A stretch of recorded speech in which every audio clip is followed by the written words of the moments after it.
가짜손과 므낫세 반지파가 가나안 땅 실로에서 이스라엘 자손을 떠나 여호와께서 모세에게 명령하신 대로 가진 땅 곧 그들의 소유지 길르앗으로 가니라. 아멘. 이것은 주님의 말씀입니다.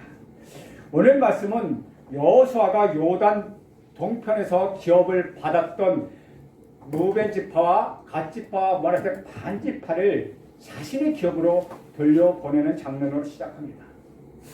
일찍이 요단 동편의 두 지파 반은 요단 동편의 기업을 얻는 조건으로 가나안 정복 전쟁에 앞장서겠다고 모세와 약속하였습니다.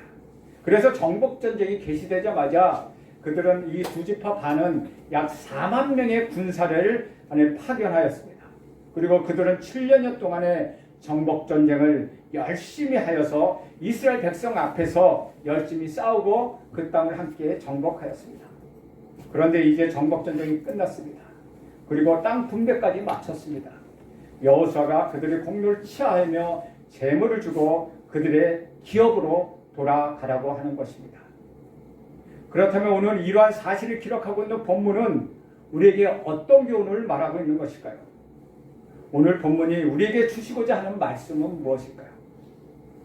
우리들이 늘 궁금한 것은 정말 참된 신앙생활이란 무엇인가 하는 것입니다. 신앙생활이 무엇인지 딱 한마디로 설명하기는 그리 쉽지 않습니다. 교회에 이름을 올려놓고 주일마다 교회에 다니는 것인가? 아니면 교회에 왔다 갔다 하면서 밥 먹기 전에 머리 숙여 기도하고 식사하는 것이 신앙생활을 하는 것인가? 또 그것도 아니면 가끔 성경을 읽고 종교란에 기독교라고 쓰는 것, 그것이 신앙생활이 아닌가? 여러분은 어떻게 생각하십니까? 무엇이 신앙생활이라고 생각하십니까? 사실 신앙생활이라고 하는 것은 신앙생활이 아닌 것을 신앙생활이라고 생각하는 성도들이 많다는 것입니다. 오랫동안 교회를 다녀다 보니까는 자기 나름대로 신앙생활을 하게 되는 스타일, 틀이 만들어진다는 것이죠. 그래서 종교 패턴을 만들어서 그 틀 속에서 사는 것, 그것이 신앙생활이라고 여기는 사람들이 많다는 것입니다. 평생 그 틀에 벗어나지 못하는 것이죠. 이처럼 자기 자신이 스스로 만든 틀에 갇혀 사는 것은 우리는 종교생활이라고 얘기합니다. 이것을 예수를 믿는 것이 아니라 종교적인 틀에 갇혀서 그 종교적인 틀을 믿는 것입니다. 그러다가 어느 순간에 만나게 된 그 말씀이 내가 만들어 놓은 그 틀을 깨고 나를 종교적인 틀에서 벗어나게 하는 것입니다. 따라서 우리는 매일 주일마다 말씀을 듣는 목적은 스스로 내가 만들어 놓은 잘못된 종교의 틀을 깨트리고 거기서 벗어난 말씀으로 돌아가기 위한 것입니다. 그렇다면 주일마다 우리들에게는 어떤 일이 일어나야 하는 것입니까? 타 종교인들처럼 종교 행사에 참석하고 종교의식을 행하는 것이 아니라 말씀 앞에서 깨어지고 부서지고 두 손 들고 항복하여서 말씀으로 돌아가는 일, 그런 일이 매 주일마다 일어나야 한다는 것입니다. 이제 우리는 종교 행사에 참여해서 종교의식을 행하는 종교생활을 그만두어야 합니다. 우리는 주일마다 말씀 앞에 나와서 십자가 앞에 바로 서야 하는 것입니다. 이것이 바로 참 신앙생활로 돌아가는 길입니다. 그렇다면 참된 신앙생활, 그것은 무엇일까요? 우리가 성경으로 돌아가면 그 답을 찾을 수 있습니다. 오늘 성경 본문은 정복전쟁과 땅 분배를 다 마친 후에 루벤 지파와 갓 지파와 므낫세 반 지파가 그들의 소유지인 요단 동편으로 돌아가는데, 그들에게 여호수아가 그들이 돌아가서 어떻게 살아가야 할지를 권면하는 내용이 다 줄을 이루고 있습니다. 여호수아가 권면하는 말, 다시 말하면 여호수아가 그들에게 하고 싶었던 말은 참된 신앙생활이란 무엇인가를 가르쳐주기 위한 것이었다는 것입니다. 그렇다면 오늘 본문에서 말하고 있는 참된 신앙생활은 무엇일까요? 다시 말하면 참된 신앙생활과 종교생활은 무엇이 다를까요? 첫 번째로 참된 신앙생활은 영적 전투에 참여하는 것입니다. 민수기 32장에 보면 루벤 지파와 갓 지파와 므낫세 반 지파 외에 다른 지파와 함께, 그들은 다른 지파와 함께 요단을 건너서 서편 가나안 땅을 분배받지 않았습니다. 동편에 있는 땅을 소유하게 되었고, 그 역사, 왜 그들이 그 동편에 있는 땅을 소유하게 되었는지 그 역사적 배경을 설명하고 있습니다. 모세가 이스라엘 백성과 함께 약속의 땅 가나안 땅으로 들어가는 길목에서 요단 동편 땅을 정복하게 되었습니다. 그런데 루벤 지파와 갓 지파와 므낫세 반 지파들이 그것을 보니까 목축하기에 너무 좋은 땅이었다는 것이죠. 그래서 그들은 모세에게 그 땅을 자신들에게 주고 자신들이 요단을 건너가지 않게 해달라고 요청하였습니다.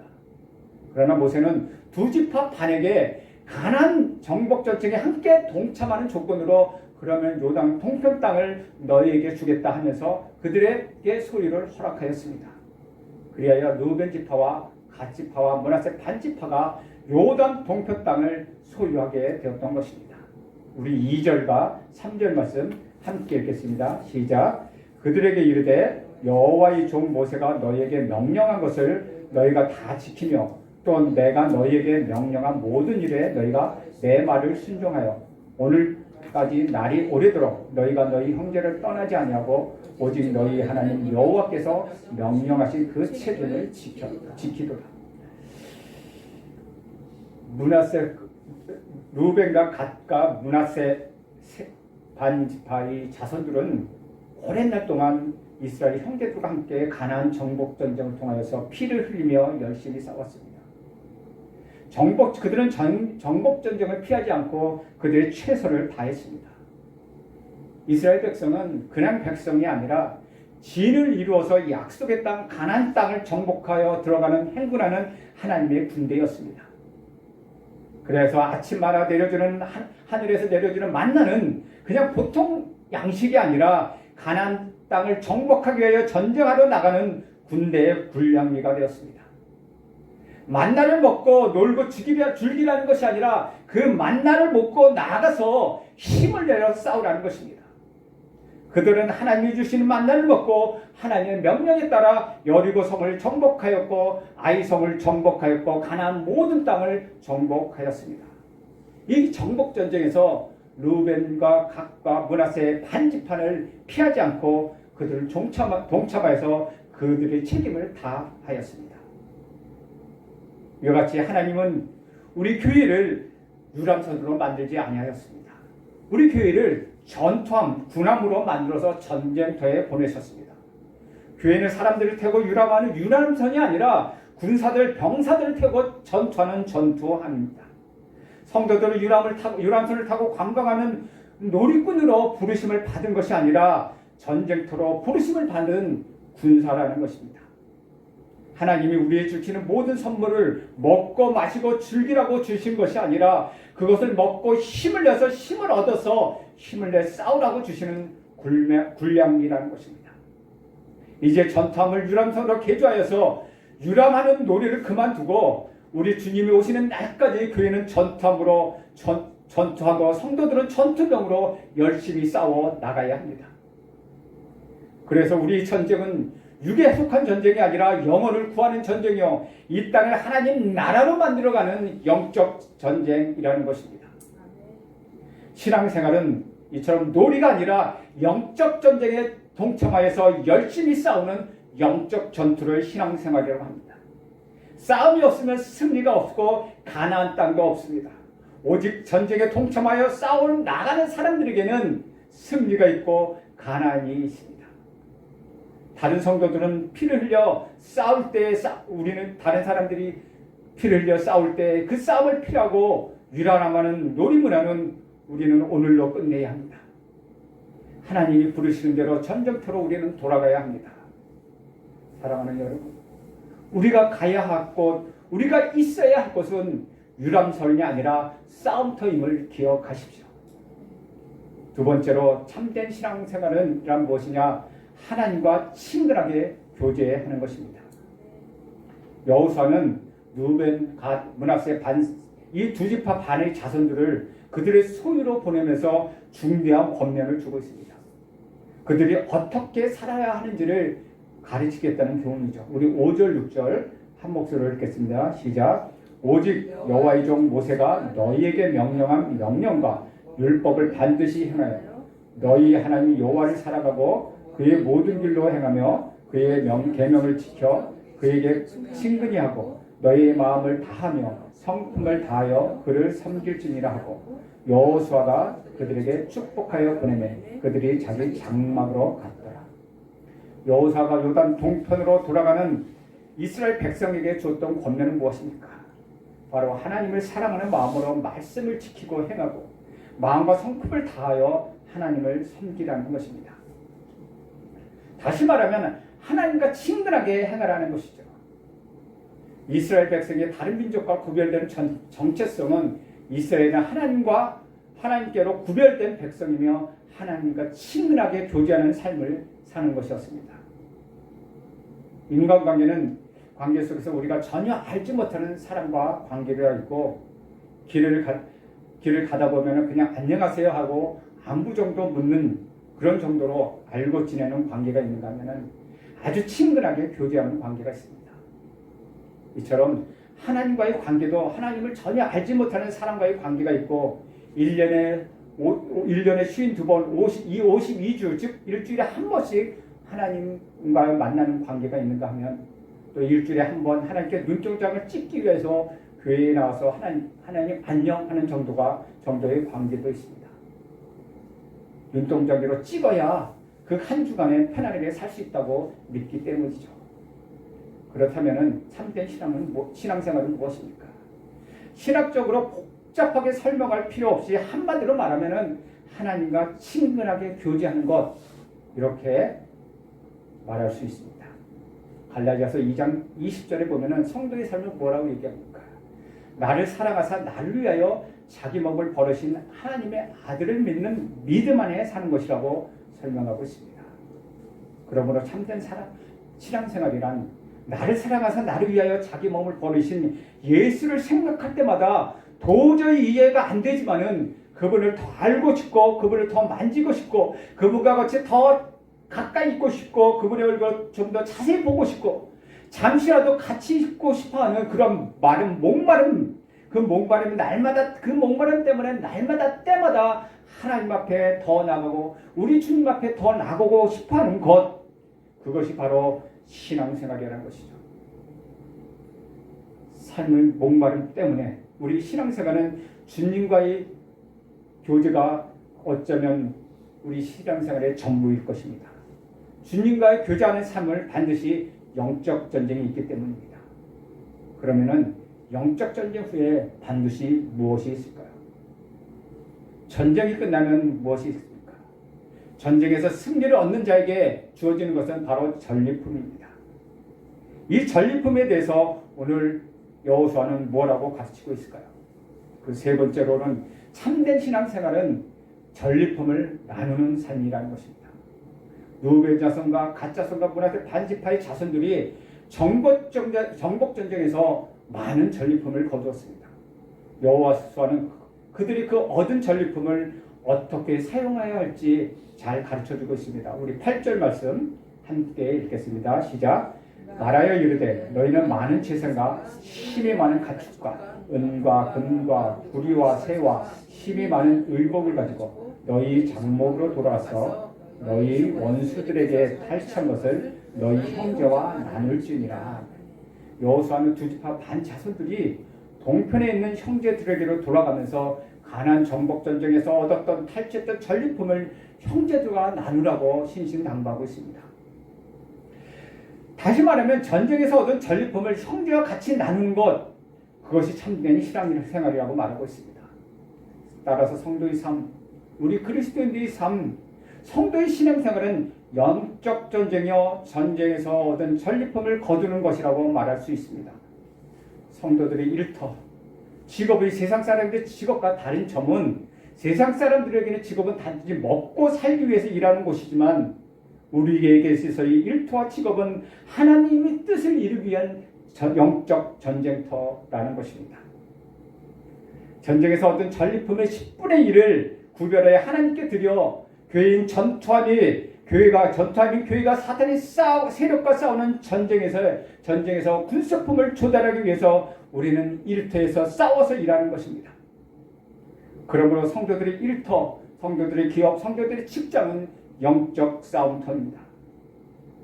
세상 사람들 먹고 살기 위하여 직장에서 싸우고 거래처와 싸우고 승진하기 위하여 경쟁하는 마음으로 싸움을 하지만 우리는 나눠줄 양식을 얻기 위하여 우리를 방해하는 어둠 세력과 열심히 영적 전쟁을 하는 것입니다. 우리가 주일에 교회에 나오는 것은 우리 주님에게 무엇인가 더 받기 위해서가 아니라 영적 싸움을 싸우는 방법을 알고 영적 무기로 무장하고 하나님이 주신 전리품을 어디에 어떻게 적절히 사용해야 할지를 알기 위함이라는 것입니다. 베세다 광야에서 우리 주님이 행하셨던 오병이어의 기적은 단지 5,000명을 배불리 먹였다는 이야기가 아닙니다. 기적으로 배불리 얻어먹은 사람들은 나중에 우리 구주 예수 그리스도의 십자가에 못 박는 폭도로 돌변하였습니다. 오병이어의 역사는 배불리 먹은 기적의 사건이 아니라 제자들이 양식을 나눠준 아름다운 이야기입니다. 우리 주님께서 제자들에게 조금씩 떼어주시고 제자들은 그것을 받아서 다른 사람에게 나누어 주었습니다. 우리 주님이 제자들에게 떼어주실 때 기적이 일어난 것이 아닙니다. 제자들이 자기들의 손으로 떼어서 다른 사람들에게 나눠줄 때 그때 5,000명이 먹고 또 모자르지 않는 기적이 일어난 것입니다. 떼어서 나눠줄 때 계속 공급되었다는 교훈이죠. 또한 우리 주님을 만난 삭개오는 그에게 어떤 변화가 일어났습니까? 착취 않은 인생을 살던 사람이 재산을 팔아 가난한 사람들에게 나눠주는 사람으로 변하였습니다. 그는 우리 주님을 만나고 우리 주님 말씀 앞에서 일어나는 변화를 나누어주는 나눔의 사람이 되었다는 것입니다. 사랑하는 여러분, 예수님을 만난 사람, 복음을 받아들인 사람은 반드시 나누는 사람, 나눠주는 사람으로 변하게 됩니다. 이 변화가 바로 물이 포도주로 변하는 기적입니다. 마태복음 24장 44절에서 46절에 보면은 우리 주님께서 재림하실 때를 기다리는 성도들에게 준비할 것이 무엇인가를 분명하게 말씀하고 있습니다. 우리 화면에 나와 있으니까 한 목소리로 읽겠습니다. 시작. 이러므로 너희도 준비하여 있으라. 생각하지 않을 때에 인자가 오리라. 충성되고 지혜 있는 종이 되어 주인에게 그 집 사람들을 맡아 때에 따라 양식을 나눠줄 자가 누구냐. 주인이 올 때 그 종이 이렇게 하는 것을 보면 그 종이 복이 있으리로다. 우리 주님의 재림을 준비하라는 말씀입니다. 주님이 오셔서 이 일을 하는 것을 보면 그 성도는 복이 있다고 말씀하셨습니다. 우리 주님은 지금 양식을 나눠줄 충성되고 지혜 있는 사람을 찾고 계십니다. 우리가 받은 것을 나눠줄 양식은 영혼을 구원하는 생명의 양식인 복음을 전파하는 것이요 굶주린 자에게 주는 양식입니다. 그러면 땅에서 행하는 양식 나누어주는 일이 하늘에는 어떤 영향을 미칠까요? 사도행전 10장에 보면은 고넬료라는 사람이 나옵니다. 그는 복음을 듣지 못한 이방 사람이었습니다. 그는 로마 군대의 지위가 높은 장교였고 온 집안 가족과 함께 하나님을 경외하는 경건한 사람이었습니다. 또한 그는 항상 기도하고 가난한 백성을 구제하는 삶을 살았습니다. 그의 기도와 구제가 하나님 앞에 상달되었고 특별히 가난한 자를 구제하는 선행을 우리 하나님이 기억하셨습니다. 고넬료는 베드로를 만나 복음을 듣게 되었고 온 집과 그 친척과 친구들까지 성령을 받고 세례를 받았으며 이방인으로서 그의 편입되는 7초의 사람이 되는 축복을 받았습니다. 사랑하는 여러분, 이 사건은 복음이 유대에서 세계로 나가는 관문이 된 것입니다. 어떻게 이런 일이 일어났습니까? 항상 기도하고 구제하는 인생을 살았기 때문입니다. 그래서 우리가 참된 신앙생활을 하기 위해서 놓치지 말아야 할 것이 있습니다. 그 놓치지 말아야 할 첫 번째 것은 믿음의 사람을 가까이 하라는 것입니다. 가나안 땅에 들어가서 그들은 요단 동편에 있는 땅을 정복한 후에 그 땅을 달라고 하였습니다. 자기들만 잘 살고 욕심을 채우겠다고 하니 공동체의 사이가 떨어뜨리는 일이었습니다. 그때 그들은 선발대에 서서 전쟁을 치르겠다고 모세와 약속하였습니다. 그리고 형제들과 끝까지 동행하겠다는 약속을 7년 동안이나 굳게 지켰습니다. 즉 자신들의 임무를 끝까지 완수했다는 것이죠. 여호수아는 이들이 지금까지 오랫동안 형제를 떠나지 않았고 하나님의 말씀에 순종하여 약속을 지켰고 의무를 완수하였듯이 앞으로도 그렇게 해야 한다고 권면하고 있는 것입니다.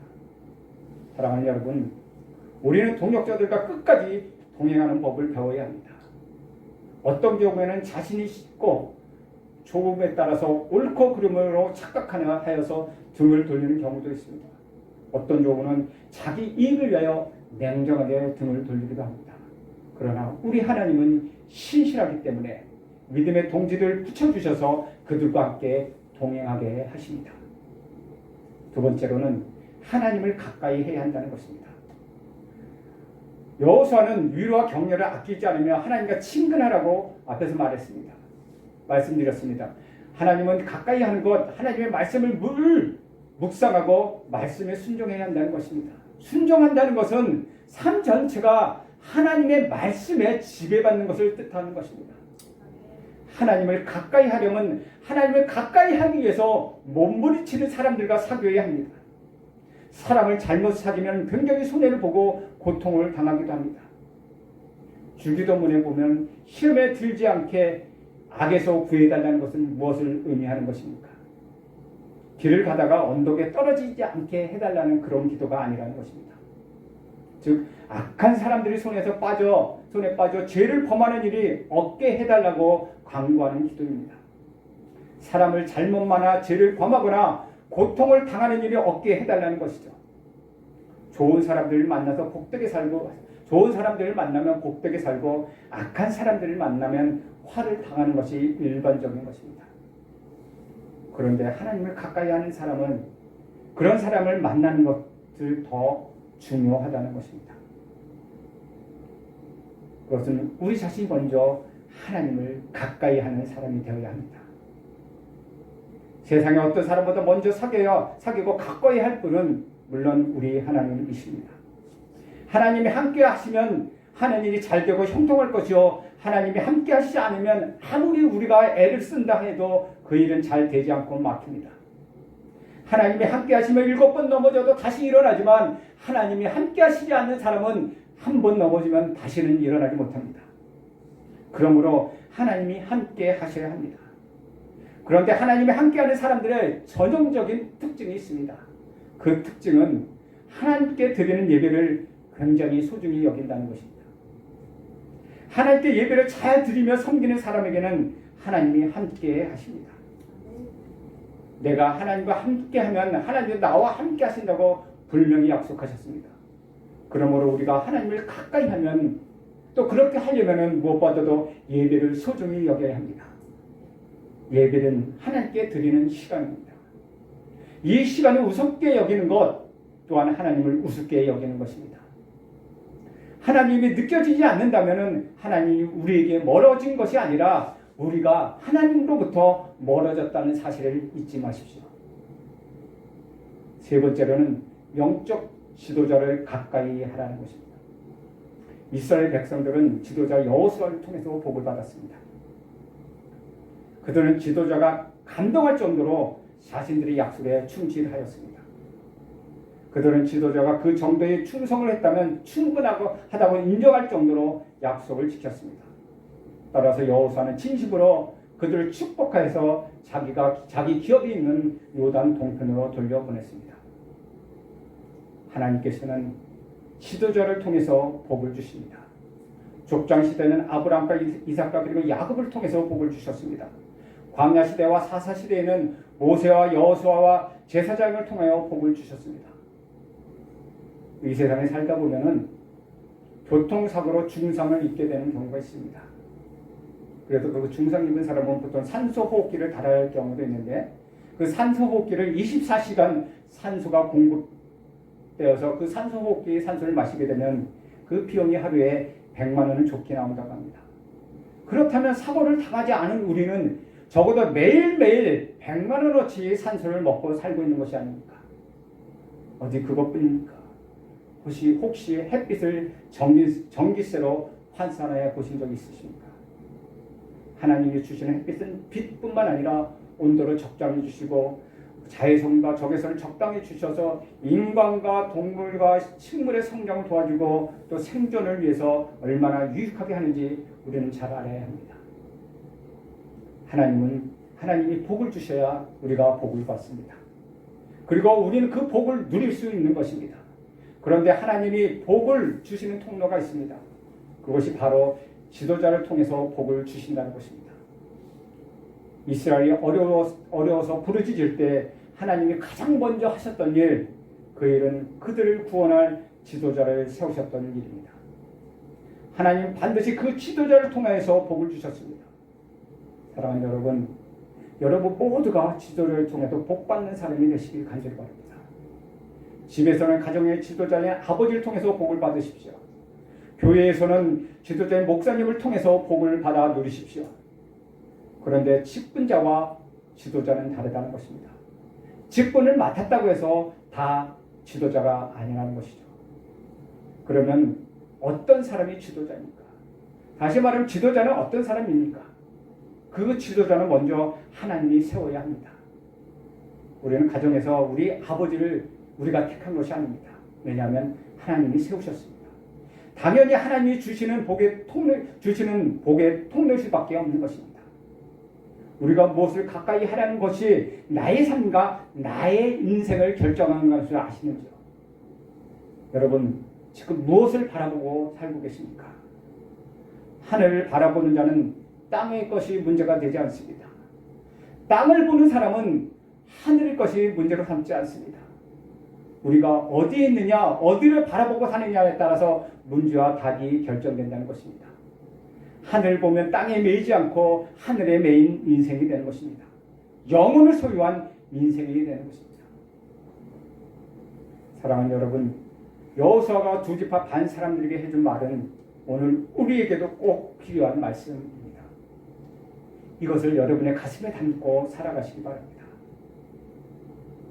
우리는 이익에 따라 변하는 세상 가운데 살아보고 있습니다.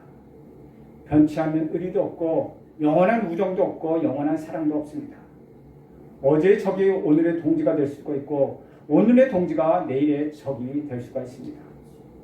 이익과 형편에 따라서 마음이 변하기 때문입니다. 그러나 참된 신앙인은 그럴 수가 없습니다. 세상 사람들은 몰라도 우리는 한결같은 마음을 가져야 합니다. 이익에 따라 살 것이 아니라 진리에 따라 살아가는 우리가 되어야 합니다. 하나님의 말씀은 절대로 변하지 않습니다. 그분의 약속은 이루어지지 않는 것이 하나도 없습니다. 그러므로 우리 눈앞에 있는 작은 이익 때문에 우리 주님의 말씀을 외면하는 일이 없도록 우리는 주의해야 합니다. 이렇게 두 지파 반은 무사히 금이 환영하였습니다. 하나님의 언약의 말씀을 읽고 한결같은 마음으로 순종했기 때문입니다.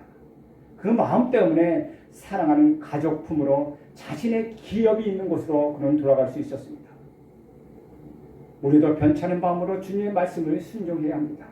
진리의 말씀을 믿고 한결같은 마음으로 살다가 우리 본래의 기업으로 우리도 돌아가야 합니다. 우리가 돌아갈 곳은 어디입니까? 바로 우리 구주 예수 그리스도가 계신 곳입니다. 이것이 바로 우리 원래의 본향입니다. 그러므로 이 땅에 하나님 말씀을 온전히 순종하고 믿음으로 영적 전쟁을 승리하여서 내게 주어진 사명을 다 마친 후에 영원한 하나님 나라, 우리가 돌아가야 할 보양으로 금이 환영하는 저와 여러분 모두가 되기를 주님의 이름으로 축원드립니다. 우리 함께 기도하겠습니다. 오늘 주신 말씀을 가지고 우리 기도하겠습니다. 하나님, 정말 나도 참된 신앙인이 신앙생활을 할 수 있도록 도와주시옵소서. 영적 전쟁에서 능히 승리할 수 있도록 나에게 힘을 주시옵소서. 하나님과 가까이 친근하게 지내며 예배를 소중히 여길 수 있는 성도가 되게 하여 주시옵소서. 하나님, 나에게 있는 종교생활의 틀이 있다면 그 틀을 깨뜨리고 진정한 신앙생활을 할 수 있도록 도와주시옵소서. 함께 기도하겠습니다.